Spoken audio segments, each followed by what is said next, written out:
అందరికీ నమస్కారం. మా ఛానల్కు తిరిగి స్వాగతం. ఊహించుకోండి, మీరు పగలు కష్టపడి పనిచేస్తున్నారు మరియు అకస్మాత్తుగా మీడియాలో పదవీ విరమణ వయస్సును గురించి ఒక వార్త ప్రచురించబడింది. ప్రభుత్వం పదవీ విరమణ వయస్సును మార్చడానికి సిద్ధంగా ఉంది. మీరు ఏమి చేస్తారు? మీరు పదవీ విరమణ తేదీ వరకు పని చేస్తారా? లేదా మీరు ముందుగానే పదవీ విరమణ చేయాలని నిర్ణయం తీసుకుంటారా? సరైన నిర్ణయం తీసుకోవడం చాలా పెద్ద విషయంగా అనిపిస్తుందా?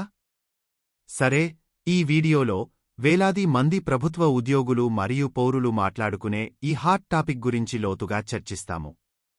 కాబట్టి, పదవీ విరమణ వయస్సు వెనుక ఉన్న అసలు కథ ఏమిటి?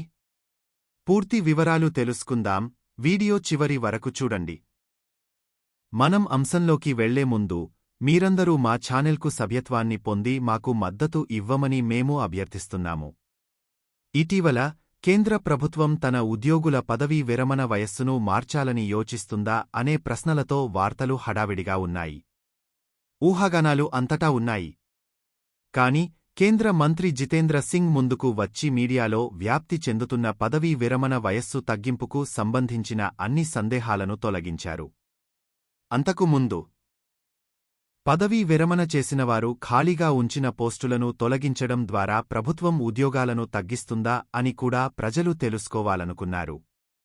మంత్రి స్పష్టం చేశారు, అలాంటి విధానం లేదు. ప్రభుత్వం ఆ పోస్టులను తుడిచిపెట్టడం లేదు. అయితే, ఆసక్తికరంగా, 2014 నుండి ఎన్ని పోస్టులను రద్దు చేశారనే దానిపై అధికారిక డేటా లేదు.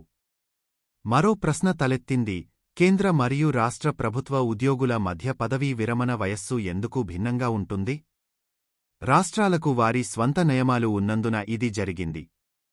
కేంద్ర ప్రభుత్వం రాష్ట్ర పదవీ విరమణ వయస్సులను ట్రాక్ చేయదు, అందుకే మీరు దేశవ్యాప్తంగా తేడాలను చూస్తున్నారు. మరియు ఉద్యోగ సంఘాల సంగతేంటి? వారు పదవీ విరమణ వయస్సులో మార్పు కోసం ఒత్తిడి చేస్తున్నారా? లేదు. జాతీయ మండలి లేదా ఏదైనా ఉమ్మడి సంప్రదింపు సంస్థలు ఎటువంటి అధికారిక ప్రతిపాదనలు చేయలేదు. కాబట్టి, ప్రస్తుతానికి, యథాతథ స్థితి అలాగే ఉంది.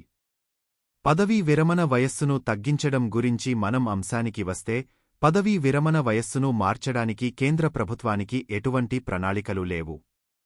అవును, మీరు విన్నది నిజమే. కేంద్ర ప్రభుత్వ ఉద్యోగుల పదవీ విరమణ వయస్సు 60 సంవత్సరాలుగానే ఉంటుంది.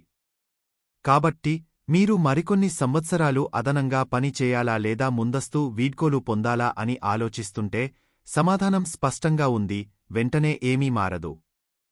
కేంద్ర ప్రభుత్వ ఉద్యోగుల పదవీ విరమణ వయస్సు 60 సంవత్సరాల వద్ద స్థిరంగా ఉంటుంది. ఊహాగానాలు చాలా సంచలనం సృష్టించవచ్చు, కాని దానిని మూలం నుండి నేరుగా వినడం ఎల్లప్పుడూ ఉత్తమం. ఈ వీడియో మీకు ఉపయోగకరంగా అనిపిస్తే, ప్రభుత్వ విధానాలు మరియు అవి మీకు ఏమి సూచిస్తాయో మరిన్ని నవీకరణల కోసం లైక్ చేయడం, షేర్ చేయడం మరియు సబ్స్క్రైబ్ చేయడం మర్చిపోవద్దు. ఈ వీడియో చూసినందుకు ధన్యవాదాలు.